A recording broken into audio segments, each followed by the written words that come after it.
Hello, everyone. Again, I'm Burcu Esmer. I am the academic co-director of Harris Family Alternative Investment Program at Wharton. And today we are here to listen to a discussion with David Rubenstein, co-founder and co-chairman of the Carlyle Group, one of the world's largest and most successful private investment firms. Established in 1987, Carlyle now manages $376 billion from 26 offices around the world. This event is organized by Wharton PEVC Club and Penn Carey Law PEVC Club. As the Harris Family Alternative Investment Program, we are proud to co-sponsor the event. The discussion will be moderated by our very own Ashley Schammel, who is a second-year MBA student at the Wharton School. Prior to Wharton, Ashley worked at the Carlyle Group as a private equity associate, where she focused on infrastructure investments. And before that, she was at Morgan Stanley Investment Banking Group. Since we only have 60 minutes with Mr. Rubenstein and we want to make the most out of it, I will do my best to keep the introduction short, but it will not be easy. Mr. Rubenstein not only has had a distinguished career in private equity, but also has been continuously giving back to society in different forms. I counted 50 different organizations under the list of his philanthropic activities, and I'd like to add that he's the original signer of the Giving Pledge, which is a commitment by the world's wealthiest individuals and families to dedicate the majority of their wealth to philanthropy. Mr. Rubenstein is the chairman of the boards of the John F. Kennedy Center for the Performing Arts, the Council on Foreign Relations, the National Gallery of Art, the Economic Club of Washington, and the University of Chicago. He's a fellow of the Harvard Corporation, a trustee of Memorial Sloan Kettering Cancer Center, Johns Hopkins Medicine, the Institute for Advanced Study, the National Constitution Center, the Brookings Institution, and the World Economic Forum. He's a director of the Lincoln Center for the Performing Arts and the American Academy of Arts and Sciences. Mr. Rubenstein is a leader in the area of patriotic philanthropy. He made transformative gifts for the restoration or repair of the Washington Monument, Lincoln Memorial, Jefferson Memorial, Monticello, Montpelier, Mount Vernon, Arlington House, Iwo Jima Memorial, the Kennedy Center, the Smithsonian, the National Archives, the National Zoo, the Library of Congress, and the National Museum of African American History and Culture. In addition to all these, Mr. Rubenstein is the host of the David Rubenstein Show and Bloomberg Wealth with David Rubenstein. By the way, my husband listens to your shows while he's working out, so please keep those as long as possible. And he's the author of 4 fantastic books, The American Story, How to Lead, The American Experiment, and How to Invest. Ladies and gentlemen, please welcome David Rubenstein.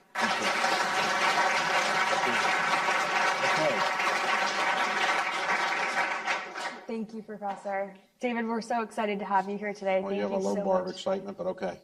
Thank you so much for joining us. Okay. So most students in the audience are familiar with your background and accomplishments. We've watched your interviews. We'd love to hear more about you, hear your thoughts on the state of the private equity industry, and discuss some common traits of successful investors. Okay, so what would you like me to start with? So I understand you grew up in Baltimore and you were an only child. Can you share a bit about your parents and upbringing? Oh, sure. I grew up in Baltimore. My parents were not college educated. They didn't graduate from high school either. My father dropped out of high school to go into World War II, came back, he met my mother. She dropped out of high school to get married with him. I was born more than 9 months later. She was 17 years old, he was 20. And my father didn't have an education, so he worked as a postal worker his entire career and, made $10,000, $11,000, $12,000. So we had a very modest house. Some of you may have a similar situation. I went back and looked at it recently for something, and it's an 800 square foot house, had 2 bedrooms and 1 bathroom, very modest, no real backyard or anything. And one time I took my 10-year-old son to show what a modest house his father grew up in, and it's a row house, and and so I drove up and I said, "See, this is the house I grew up in." He said, "Well, Dad, there are 10 doors you had. It's a very big house." I said, no, that's 10 separate houses there. He didn't realize that, these are modest houses. But as all of you may know, if you come from similar or somewhat similar circumstances, it may not seem that way at the time, but it's a great advantage to grow up without a lot of resources, because if you make it on your own. You've done it on your own. And secondly, you develop skills that can be much more helpful to you. So my own children, all of whom for better or worse, are in private equity and all have their own funds, they Clearly, they benefited somewhat by having my last name, and they grew up in a wealthier setting. So it's much harder for those of you who've had those kind of backgrounds to have the drive and the ambition to achieve something when you've had a fairly nice upbringing and you've had some wealth. So when I was growing up, I thought, okay, how come I don't have the wealth of some of my friends, and how come my father didn't have a better job? But in hindsight, I don't have any regrets. My parents gave me the only thing that Warren Buffett says you really want from your parents, which is unconditional love. And if your parents give you that, there's nothing else you really need.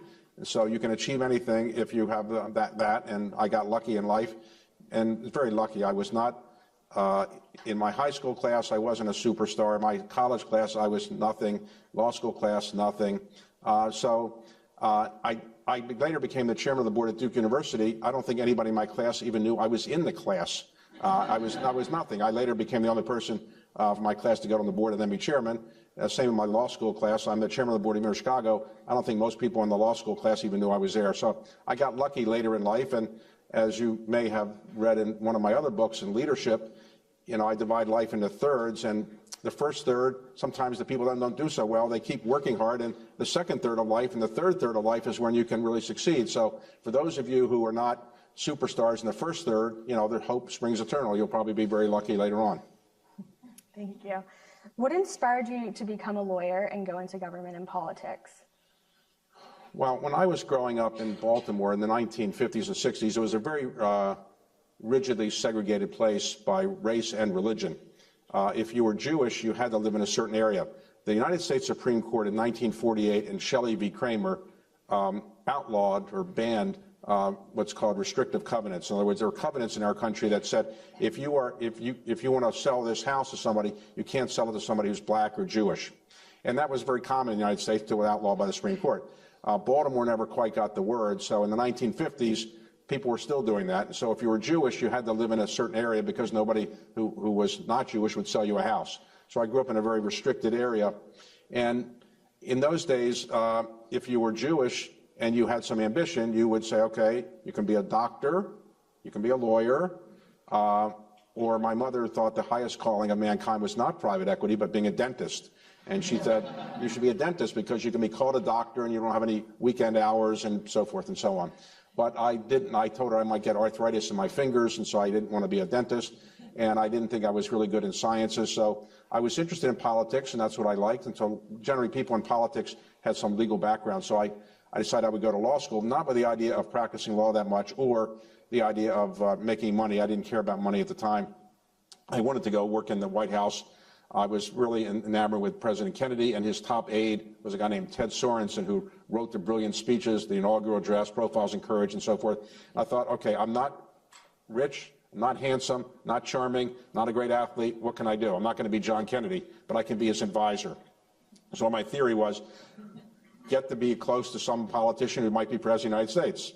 So I went to work at Paul Weiss, a large firm in New York, where Ted Sorensen was practicing law.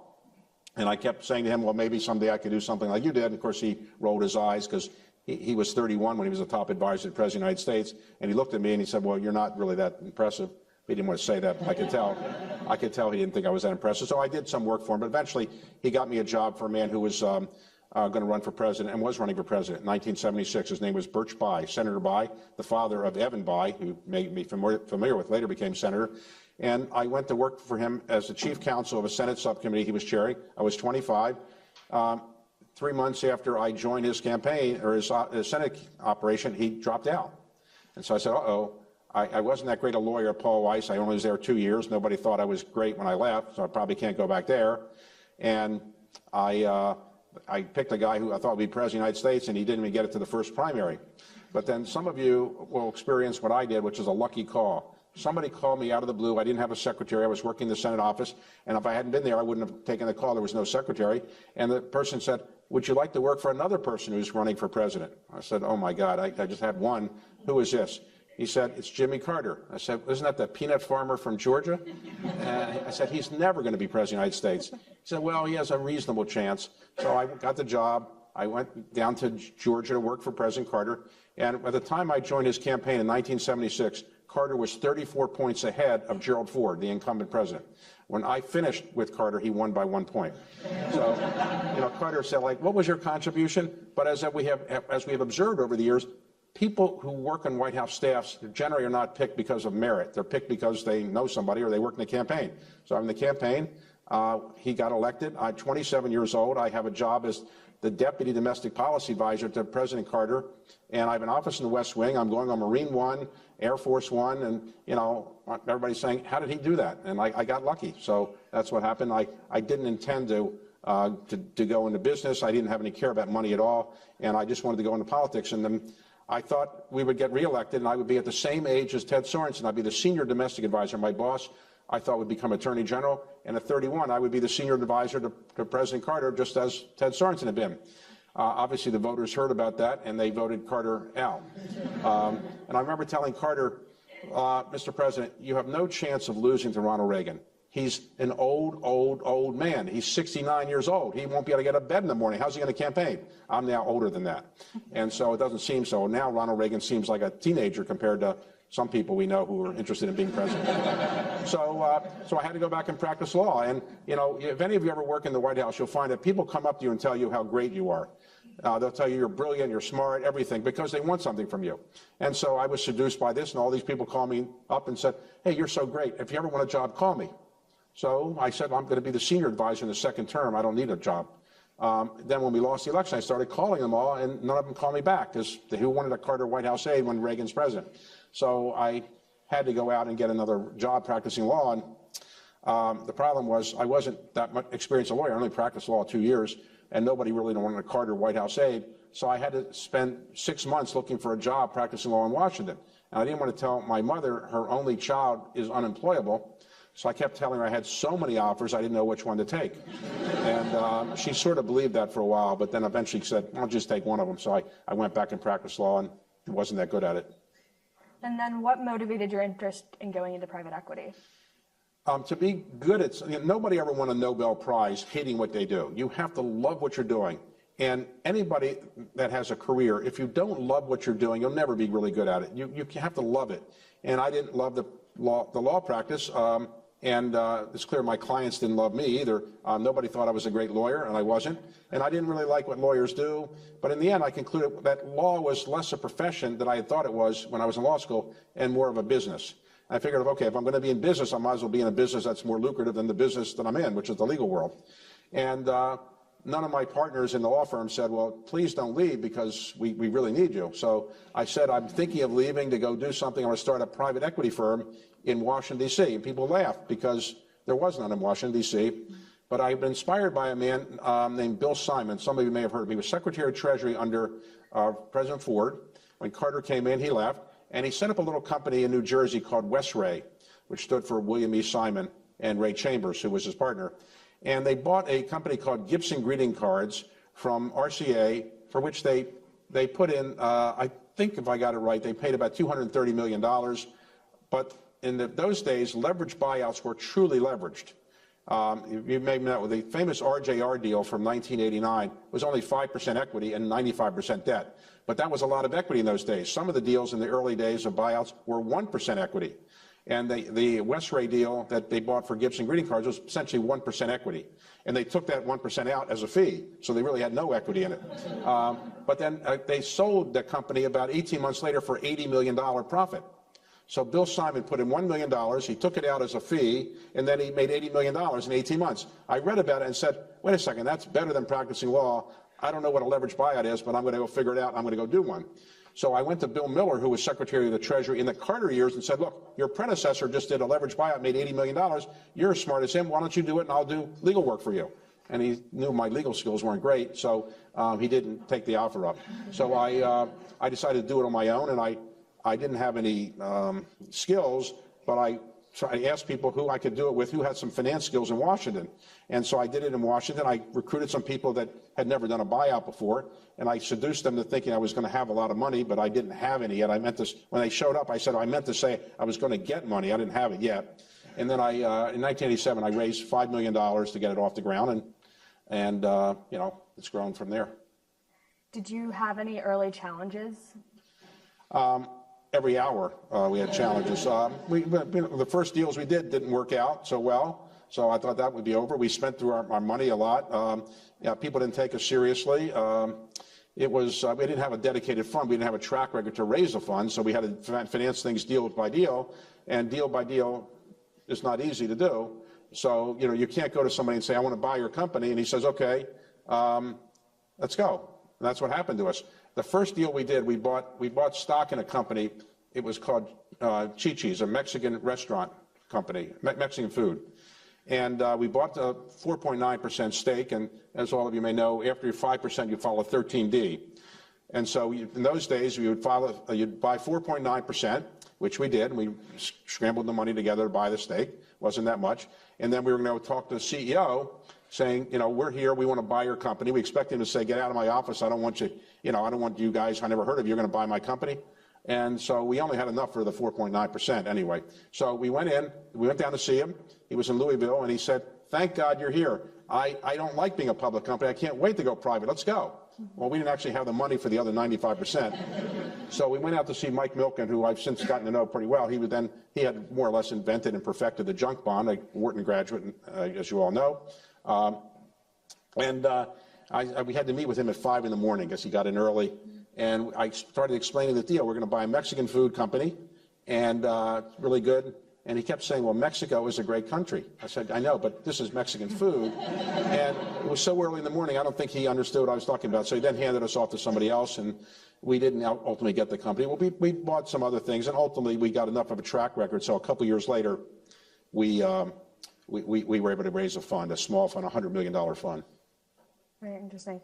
And we have some law school students in the audience. Do you think that your law background helps you look at things through a different lens than other investors? Well,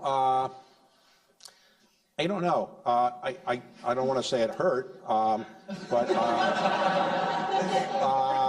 my son told me he wanted to go to law school. I have 2 daughters and 1 son.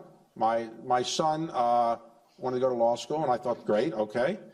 You'll see what lawyers do, and maybe you'll do something else. But when he was there, he said he wanted to go to business school too. So he got a JD MBA, and he went to Stanford and he got a JD MBA.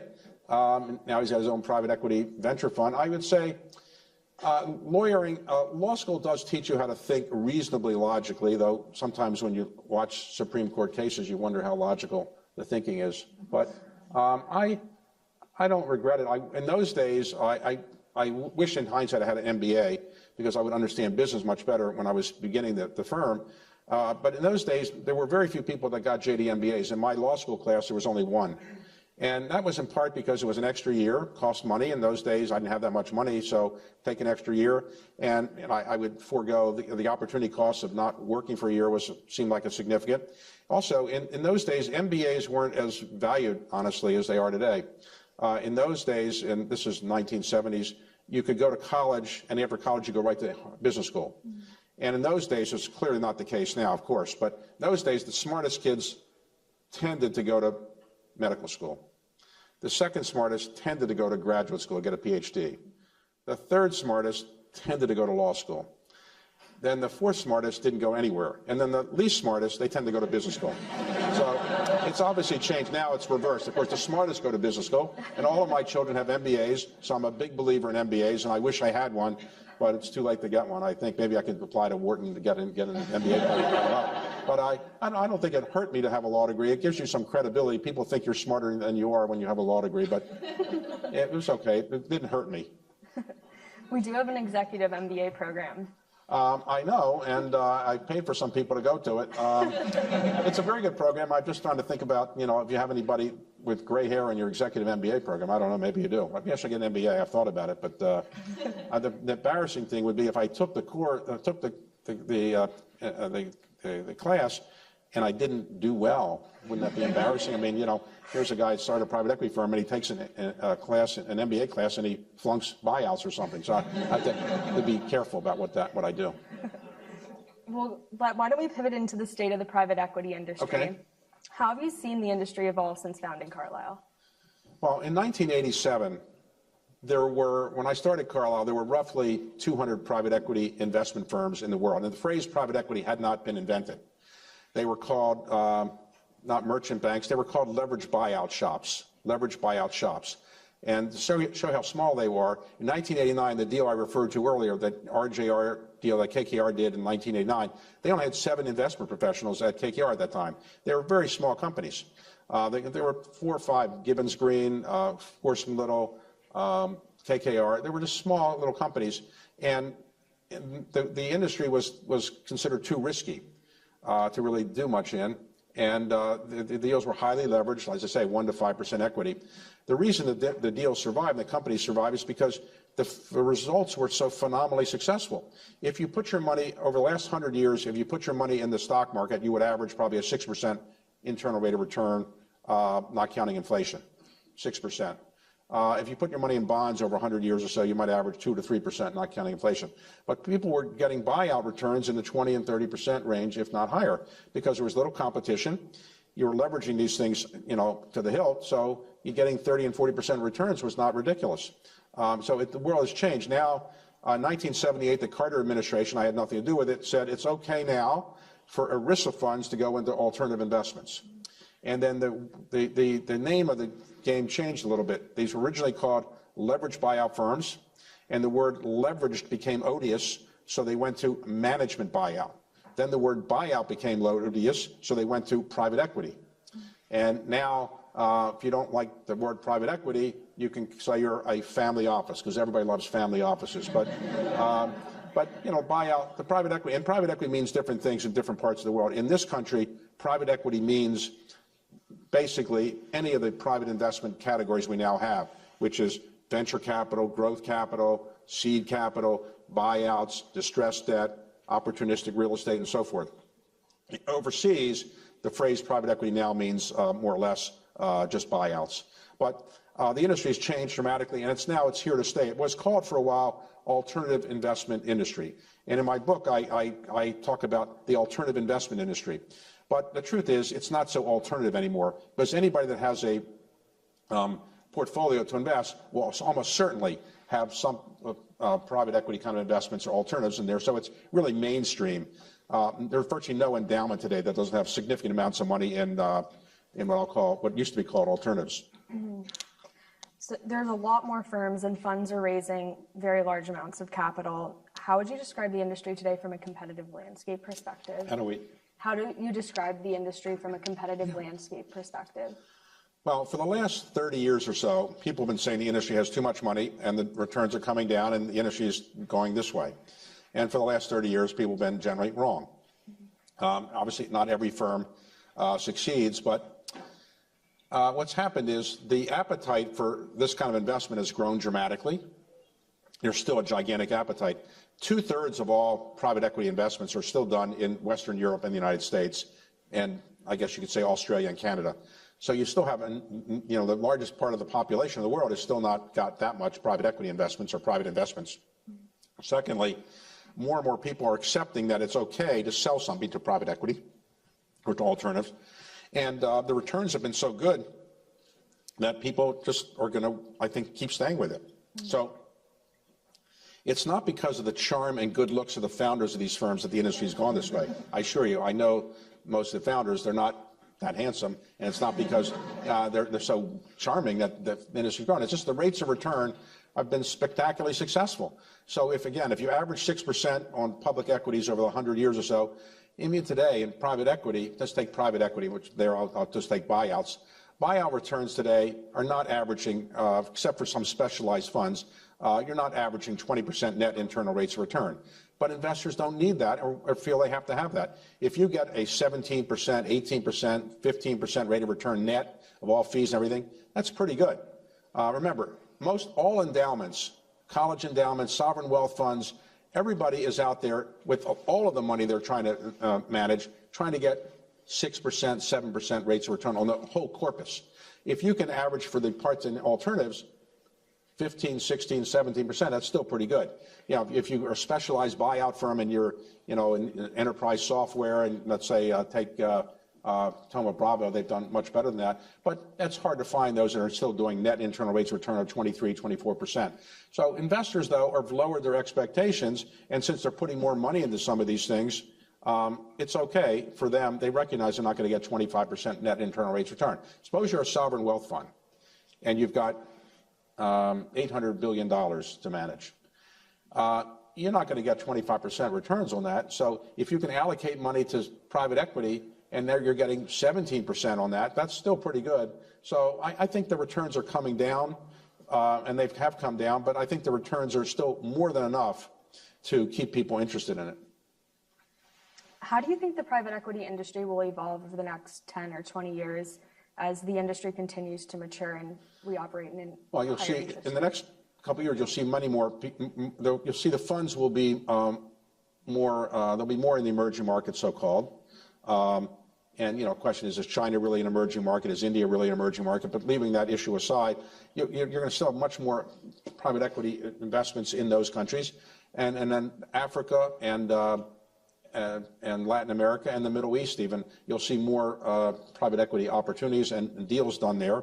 In the United States, I suspect returns will probably drift down a bit because as more competition comes in, I suspect you'll probably, prices will still get bid up and probably you'll have lower rates of return, but probably still enough to make people want to do it. And remember, everybody wants to get 18%, 19% rates of return on your private equity deals and venture deals, 25% if possible. But you only need to be about, I think, 300 basis points over the public market averages to keep people giving you money and giving the industry money. In other words, on average, probably private equity investments are maybe somewhere between 300 and 500 basis points over the public market averages for most periods of time. If you're in a top quartile fund, you might be 2,000 basis points over, and everybody always thinks they're going to be in a top quartile fund. But even if you're not, you're probably going to be 300 to 500 basis points over the public market averages, and that's probably still enough to attract a fair amount of money. I think you're going to see more diversity. I wouldn't say the private equity world has been at the forefront of diversity. It's very difficult to to find many large private equity firms that are run by women. Very difficult to find major venture firms that are run by women. You're going to see a change in that. You'll see much more, I think, ethnic diversity as well. I think you'll probably not have too many government constraints beyond what we have now. I think the government is always looking for somebody to blame something on, but right now we've got cryptocurrency people to blame things on, and they're not blaming people like us so much anymore. And I think the thing that I think will not change is the 20% carried interest is more or less, I think going to be there more or less for a while. And obviously, if you're a great venture fund, you can get 30%, and sometimes some hedge funds get more than 30%. But 20% seems to work. It's enough to incent the people to work hard. It doesn't seem to take away too much of the profits from the investor, the actual investor. And it's amazing that a business model invented in the late 1940s, early 1950s or so is still more or less operative. Now, where did the 20% come from? Why 20%? Well, the first hedge fund that was set up, the man who came up with it, he basically said he wanted 20% of the profits, and his investors said, okay. The first venture funds on the West Coast and East Coast, they kind of adopt that model, 20%. Well, what is it about 20%? Well, I analogize it to days of the week.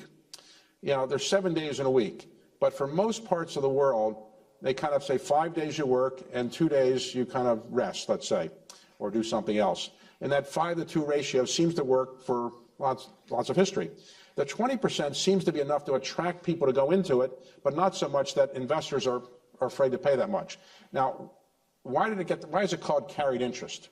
Well, that's because the ancient Venetian ship owners in the Middle Ages, when they would send their ships to Asia to pick up spices and bring them back, they would give the people on the ships an interest in the spices coming back. They were carrying the spices back. So they had a carried interest, and that carried interest was surprisingly 20% and seemed to work then. So my view is that there's obviously taxation issues about carried interest and how it's taxed, but I'm happy to address that as well. But I do think that the industry will probably be in reasonably good shape for at least the career lengths of the people in this room. I think it's still a pretty good career, and you can do many things to grow your firm or make it different. I tried to do things that made Carlyle different than others, but everybody has their own ways of doing something that makes it specialized or different. And how would you say, I guess 2 parts, when you were thinking about setting up Carlyle, how did that kind of differ from other firms at the time? Well, as I said, these firms, and why did I do it in Washington? I was in Washington, and if I'd gone to New York, people would say, well, what investment banking firm had you worked at? All the private equity firms in those days, buyout firms, were run by former investment bankers. They were very good at finance things. They didn't have operating skills. But if I'd gone to New York, I'd say, here I am. I worked in the Carter White House. We just got clobbered by Ronald Reagan, but now I want to start a buyout firm. People would say, they'd laugh. So in Washington, people didn't know enough about finance to even pay attention to what I was doing. But I remembered a famous senator in the United States Senate, Everett Dirksen, from Illinois. He once said, when you're getting kicked out of town, get out in front and pretend you're leading a parade. Now, what does that mean? Take advantage of the situation you find yourself in. So I'm in Washington, D.C. I say, okay, I'm going to do this in Washington because I'm more credible here, and I'll focus on companies heavily affected by the federal government. Mm-hmm. And it sounds logical because I'm not in Wall Street, I'm in Washington. So if I would say to an investor, look, I understand defense companies better than those guys in New York, they might say, well, sounds good, okay, maybe that's true. So I took advantage of that to get it started. But also, what I did to try to change private equity's course was something that other firms have done, and some have done much better than we did. In the early days of private equity, as I say, they were all mom and pop firms. Venture firms are small, buyout firms are small. I decided to try to make my firm an institutional quality firm and follow what Fidelity, T. Rowe Price, and Vanguard had done. Have multiple funds. So instead of just having a buyout fund, once we raised our second buyout fund, I said to my partners, you invest this fund. I'm going to go out and build a family of funds. The second fund will be a growth capital fund, then a venture fund, a real estate fund. And so I'll have a family of funds, take advantage of the brand name, and say to our investors, if you'd like us some buyouts, maybe give us a chance in growth. If you'd like us some buyout and growth, give us a chance in something else. So that's obviously what Blackstone, KKR, Apollo, and other firms have done, which is to build a family of funds and take advantage of your brand name, and then you can build an infrastructure with common fundraisers and accountants and so forth. And the second thing I did was I tried to globalize it. I said to my partners, you manage the funds I've raised so far. I've recruited people to run the funds, but you oversee it. I'm going to go to Europe and build a European team with Europeans. Then I'm going to go to Asia, then Japan, then Latin America, Africa, and the Middle East. And I did. I went there and I recruited people. Some of these funds worked out better than others, but the idea was to globalize it and to make our business a global business. Historically, people only did private equity in their own country or in their own region. And so that was novel to do that. So we institutionalized the business and globalized it, and that was my innovation to kind of move the company forward. Obviously, it only works if you have reasonably good rates of return. If you have all these great ideas and your rates of return are terrible, it won't work. But fortunately, I had people that knew what they were doing and how to invest the money, and the rates of return were pretty good. And aside from top-tier returns, how does Carlyle continue to differentiate itself? Just better. Well, the way we tend to differentiate ourselves is we say, look, it's a firm where it's a pleasant place to work, collaborative atmosphere. We have what we call a one Carlyle philosophy where people are trying to pull together. And, we try to make people feel it's an important thing that they're doing for society and they should enjoy it. And I tell all the young people, and some of you may have been at Carlyle, I tell people at the beginning, look, you've made a decision. You've decided to go into the for-profit world. Nothing wrong with that. Maybe you go in the nonprofit world for some point of your career. But now you're in the for-profit world. You've also decided to go in the financial service world. Nothing wrong with that. It's a nice profession. But you also decided to go into the private equity world. And that's okay, too.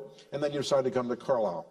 So those are decisions you've made. And in each of these decisions, you have to make sure you're happy with yourself. Now, life is too short to be doing a career that your mother wanted you to do. You should do something that you feel is intellectually interesting, financially attractive, so you feel like you're doing something that's worthwhile, but also you should feel you're adding to society.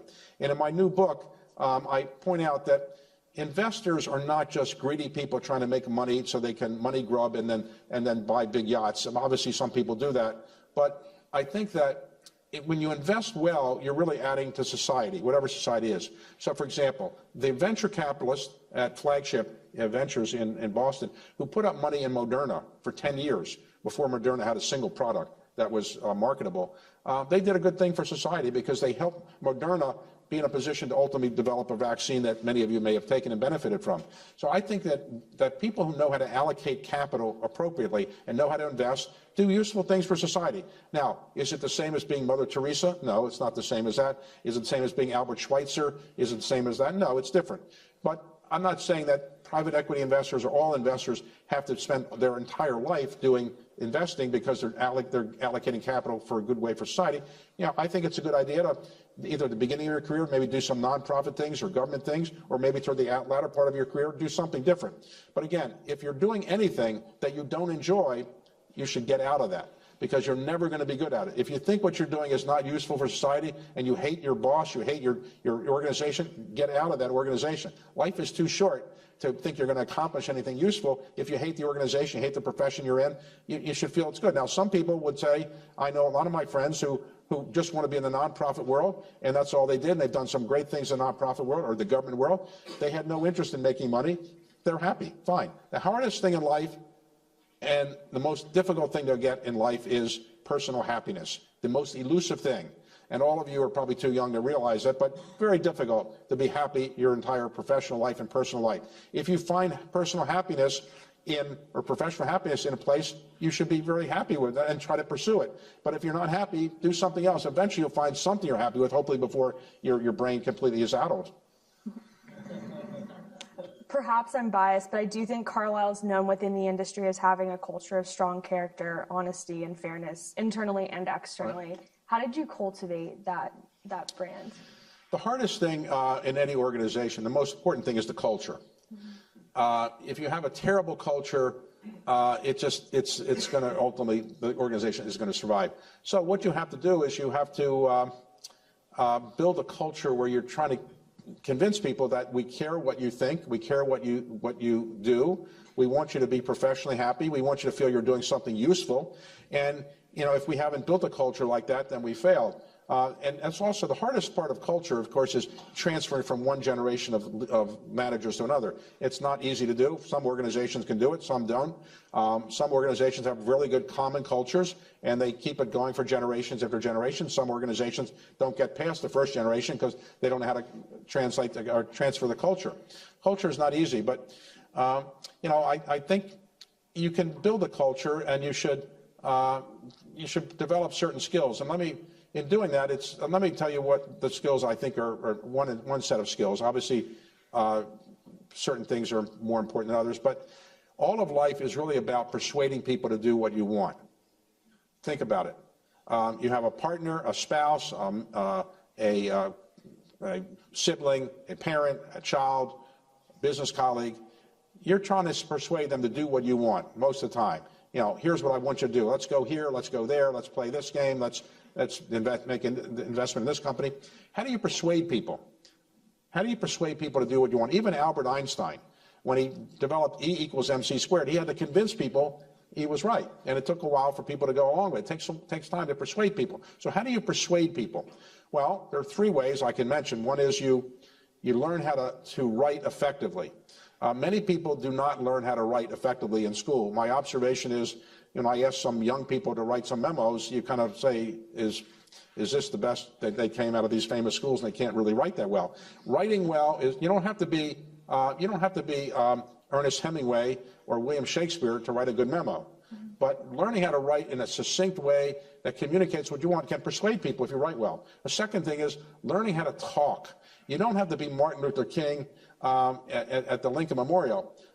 You're Abraham Lincoln at Gettysburg. You can be effective in talking by just practicing. You don't have to be perfect, but learning how to persuade people orally is very important. Now, obviously in law school, they try to teach you that to some extent, and maybe in business school too, but learning how to make your case effectively. And the third way is, the most effective way for building culture is to lead by example.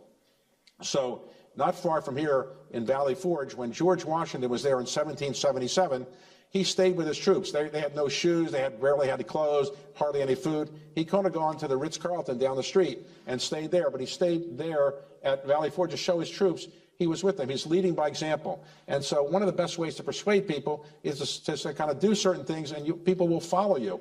And I think that's a good way to build a culture, is to do what you tell other people you want and then do it yourself and let people follow you. And that's very important ways to kind of build your career, is by persuading people to do what you want and practice these skills. Going back to something you said a little bit earlier, where you thought law had become less of a profession than a business, which led you to starting Carlyle. Do you think that private equity is headed in that direction? Well, private equity was always a business. I don't know if I'd call it a profession in the same sense that doctors or lawyers are, but it's obviously become a bit commoditized because it's a big profession or business, and it's harder to do what I did then, because today there's so many private equity firms out there. It's hard to come up with a new idea to build something different, but there always will be something out there that clever people will say, I'm going to try this and do something that other people haven't done before. One of my daughters had an interest in healthy food. And so when she got her business degree, I said, what do you want to do? She said, well, I want to be in private equity. Okay, maybe who are you going to interview with? She said, I don't want to work for anybody. I want to do what you did. I want to start your own firm. So, well, you never actually invested any money. You said, we either had you, but okay, so what do you want to do? I'm going to build a healthy food private equity firm. I said, okay. So I said, okay, I'll give you a little seed capital to get started. You can use my name. Here's some contacts, and let me know if I can help. So I gave her names of people that I knew, and generally I didn't think institutional investors would give her money. She had never invested before, but she went out to a lot of people my generation and said, I'm investing in healthy food. And they their eyes rolled. What is healthy food? But they then turned her over to their children, who actually knew what healthy food was. And so she's built a farm that's now in the healthy food area. So she came up with something different. You can always come up with something clever or different, and look for opportunities. I say in some of my books, it's important to have luck, but you create your own luck. If you sit in your office all day, never talk to anybody, never go out, never network, you're never going to know how you're never going to be lucky. And when I started Carlyle, I started with some people that I met by happenstance. It was complete luck, and I took advantage of the luck in meeting people. I'll give you an example. I wanted to build a firm where it wasn't only white males. So as I was building a firm, I said, I'd like to get a female to be one of the founders. So I went to a woman whose name is Gracia Mortori, a Latino woman who had just become the treasurer of Gannett. Later she became the CFO and the CEO of Gannett. And I went to her and I said, look, I'm starting a private equity firm in Washington, D.C. It's going to be the first one here. I'd like you to be a founding partner. And she said, well, do you have any money yet? I said, not yet. Have you ever done a buyout before? Not yet. Do you have anybody signed up yet? Well, not yet. But she said, let me see if I got this right. You don't have any money, you've never done a buyout, and you want me to join this firm and give up being treasurer of Gannett. I said, yes. She said, I don't think so, but I'll tell you what, I'll think about it. But she said no, really. As I was walking out the door, she said, oh, by the way, there's a guy who was the CFO of MCI, a then telecommunications company. His name is Bill Conway, and he might be leaving. Give him a call. I never heard of him. So I called him up, and I had lunch, and then he became one of the founding partners of Carlyle. He's now considered, I think, one of the better investors in private equity over the last 20 or 30 years. It was a happenstance. If I hadn't called on that woman, I wouldn't have met Bill Conway.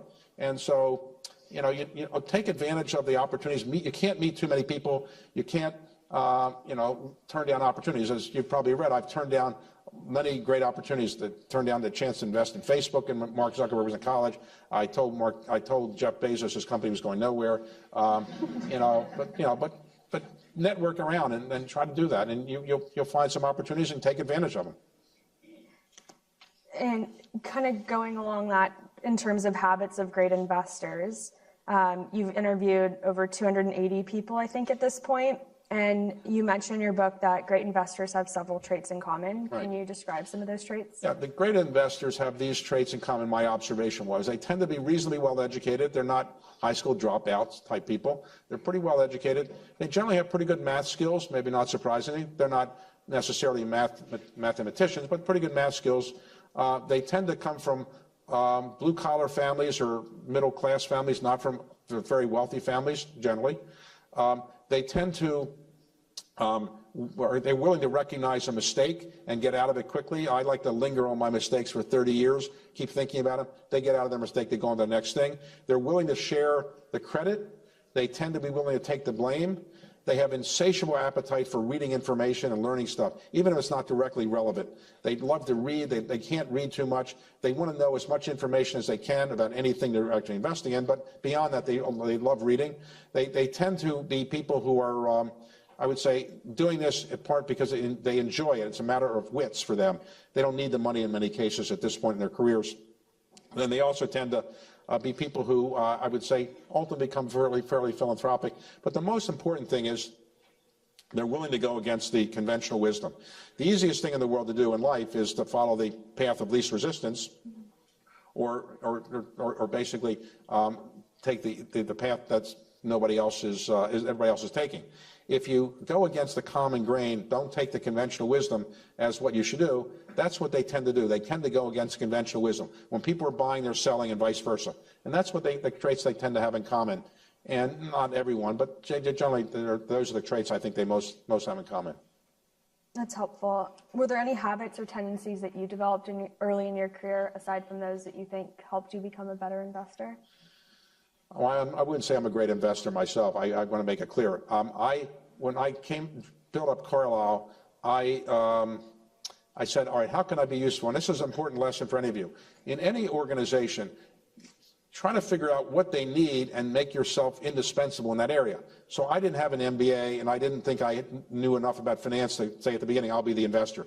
But nobody wanted to go out and raise money. That was the lowest part of the totem pole, is asking for money. Nobody wanted to do that. So I said, all right, I'll do that. Nobody wanted to go recruit people. So I said, I'll do that.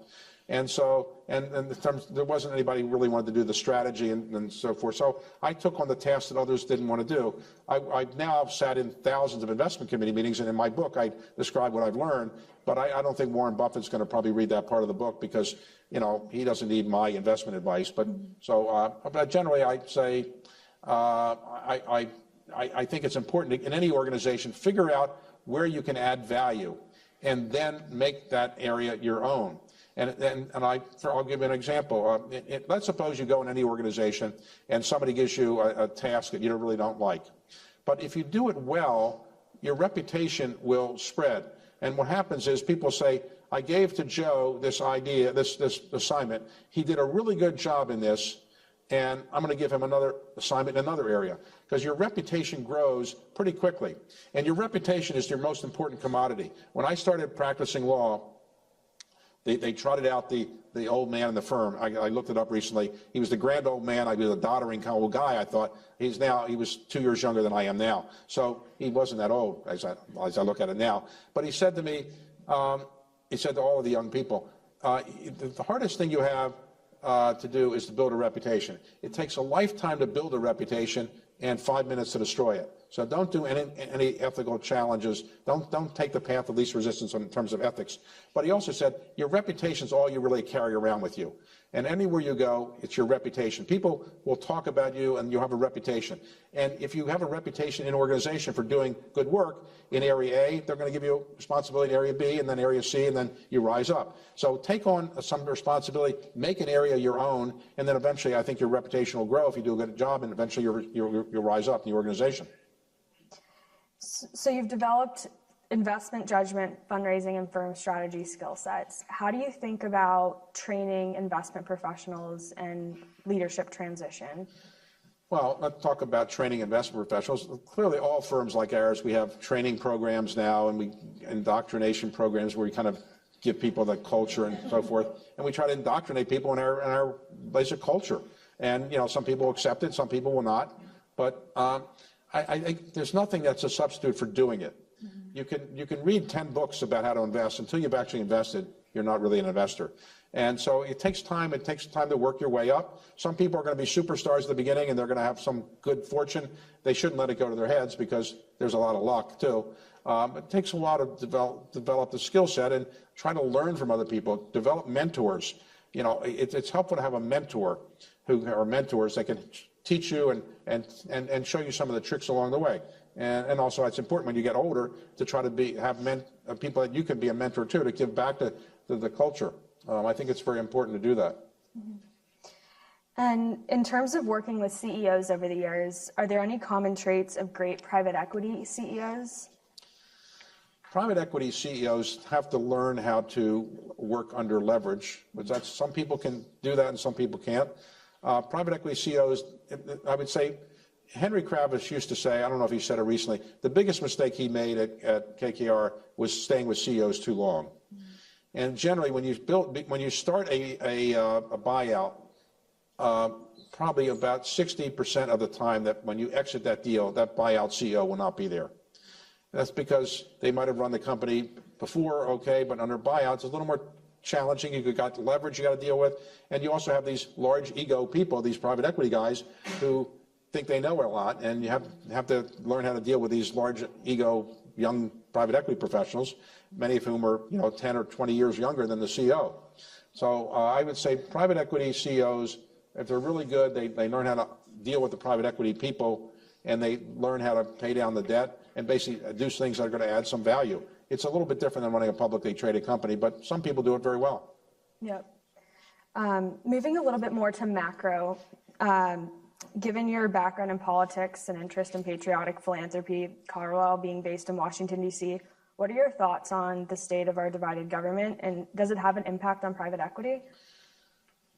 Well, divided government, our founding fathers, when they were drafting the Constitution in, not too far from here, they thought that we'd have a divided government, not quite the way we have it now. But divided government has been not great for our country, I think, because when you have divided government is okay in some respects. Most of the time in our country's history, we've had some kind of divided government. The executive branch has been different than the legislative branch, and the legislative branches have been under different House and Senate, different leadership parties. The problem is the unwillingness to talk to each other, and the feeling today that bipartisanship is a curse word. So when I started working on Capitol Hill for Senator Bayh, really great legislators were people that knew how to get things together from people from both parties. It was not considered a sin to talk to people from the opposite party. Today, it's more or less a sin. I try to deal with it modestly. I'm hardly any real impact. I started a program 7 or 8 years ago to educate members of Congress about American history on the theory that the legislators in our country should know something about our country's past. And so I bring a historian in and I interview that person in front of members of Congress only once a month, and I do it at the Library of Congress because members of Congress can walk from their offices underground to get to the Library of Congress. And I give them a free dinner. It's a nice dinner. And members of Congress say, sometimes sadly, this is the most interesting thing they're doing in Congress because they come to a bipartisan dinner. There's no press there, and so they can actually talk to Republicans if they're Democrats or vice versa. They can sit with people from the opposite house, which they don't tend to do anymore because they don't really know people from the opposite house anymore. There are no more congressional delegations, junkets as they're called, and there are no more conference committees because everything is done to leadership, so you don't really have a lot of conference committees anymore, and so they don't really know people. They don't know people from the opposite house, and so I think the problem now is that the money that you need to raise to be a member of Congress is so staggering, and they spend so much time doing it. Most House members spend about 40% of their time raising money, and they won't raise their own salary though, and therefore 75 members of Congress in the House live in their own offices because they can't afford a separate apartment. So they get paid virtually nothing. They can't support two families, or two houses and a family with children with that modest salary. And it's amazing we don't have more corruption than we do. I'd say it's not a good situation now because the parties are just at each other's throat and they want to impeach everybody or embarrass everybody. It's not a pleasant situation. I don't think it's going to change as long as you have to raise as much money as you do. And you raise money from the far left and the far right. Nobody raises money for somebody who says, I want somebody right down the center. And the reason you have to raise money and they need so much money is that the person who has the most money in the bank account usually wins. So the people who recognize that they have the most money, they're probably going to win. Also, if you have a lot of money in your bank account, it scares people from running against you. Third, you can give that money now to other politicians in Congress. You can buy subcommittee chairmanships or committee chairmanships or influence the selection of those chairmen. And also, you get to keep the money when you leave Congress. Now, it used to be you can keep it and put it in your pocket. Now you can't put it in your pocket, but you can use it for almost anything you want. So you can hire your daughter to be your political advisor. You can hire your office. You can have your political office be your house and rent it. So there's a lot of loopholes there. And so members of Congress are always raising money. And as long as you have to raise money, you have to do it from the far left and the far right. It's a very bad situation. Not getting better anytime soon. Mm-hmm. Has the uncertainty around relationships with Russia and China influenced your investment decisions at all recently? Well, sure. We did have a fund in Russia a while ago, and we pulled out of that. We thought it was, let's say, complicated to invest there. We are a gigantic investor in China. We've made a lot of profits in China. Now, it's a little more challenging now because of some things going on there, but we still believe it's an attractive place to invest. Maybe not quite as attractive as it was a few years ago because of more government constraints, and the growth rate will be lower than it was, and a whole variety of other things. But what's happened in Ukraine has affected people because because energy prices are higher, and therefore, if you do invest in carbon-related energy, that's been somewhat more profitable and attractive. Though there's obviously a lot of constraints in doing that, and a lot of pushback from institutional investors for investing in that area. But I would say you always have to be attentive to geopolitical issues. Nobody's going to predict completely well what geopolitical issue is going to come on the horizon. People ask me all the time, what are the biggest geopolitical risks you worry about? Is it the Middle East? Is it Asia? Is it Russia? I say no. The biggest geopolitical risk I always worry about is the United States. You never know what the United States government's going to do. And as Will Rogers, a famous humorist, once said in the 1930s, the country's never safe as long as Congress is in session. So you never know what Congress is going to come up with. So I do worry about geopolitical risk in this country as much as I do overseas. Yeah. Turning to some of your involvements with charitable organizations, you're quite involved and an original signer of the Giving Pledge. In addition to donating, you're pretty generous with your time.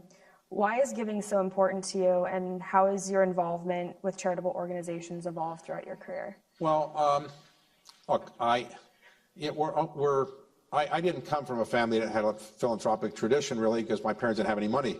I do like to remind people that philanthropy is derived from an ancient Greek word that means loving humanity. It doesn't mean rich people writing checks. And you can love humanity by giving the most valuable thing you actually have, which is your time. You can make more money, you can't make more time. And so I encourage a lot of people to give back by their time, and maybe later if they have money, they can do that too. In my case, I came from modest circumstances that I described. I got lucky in my business career. I don't want to give $1 billion to each of my children and say, this is going to make you a happier person because you inherited all this money from me. So what are you going to do with the money? Well, you can build a monument to yourself. You can build a pyramid. The ancient pharaohs built pyramids, and I don't know if that's a great idea, but in the end, I think the most valuable thing you can do is give away the money to some good cause. And I didn't want to do it while I was dead and having some executor do it. I thought I would try to do it while I'm alive, and that's what the Giving Pledge to some extent encourages. So, and I do think maybe selfishly, when you help other people and you give back to other people, you feel good about yourself, and you live longer. Happy people live longer than grumpy people. That's my theory. So if and therefore I think maybe I'm helping my health by giving away my money and my time. And I like to give away my time as well because I think that's important. So my standards are, I don't have enough money to solve global climate change or things like that. So my standards are start something that otherwise wouldn't get started, finish something that otherwise wouldn't get finished, have an intellectual interest, so I'll stay involved, get on the board, and maybe become the chairman of it, and really put time into it. And fourth, I'd like to see some progress in my lifetime. Most of my money goes to education and scholarships in various places around the United States. Second most is probably cultural institutions. Third is probably medical research. What I call patriotic philanthropy, which is designed to remind people of the history and heritage of our country, actually gets 100% of the attention, but it's 5% of the money I give away just because I get attention for it because nobody else is really doing it. So when the Washington Monument had its earthquake damage and I offered to put up the money to fix it, people were astounded that a private citizen would do that when the government was supposed to do it, but it got more attention than it deserved. Bill Gates can give $100 million to malaria or $1 billion to malaria research tomorrow, it won't get that much attention. If I fix up the Lincoln Memorial, which I'm in the process of doing because it's kind of falling apart, it gets more attention. It maybe doesn't deserve it, but it's just something I'm trying to do. And the reason I'm trying to do that is our democracy depends on an informed citizenry. And if we don't have an informed citizenry, the democracy won't be great. So there's lots of ways you can have a more informed citizenry. Teaching civics in high school might be nice. Teaching American history in college might be nice. But I've learned that the human brain has not yet evolved in a certain way. All of us are Homo sapiens with about 2% Neanderthal blood. And as Homo sapiens, we've been on the face of the earth for roughly 400,000 years.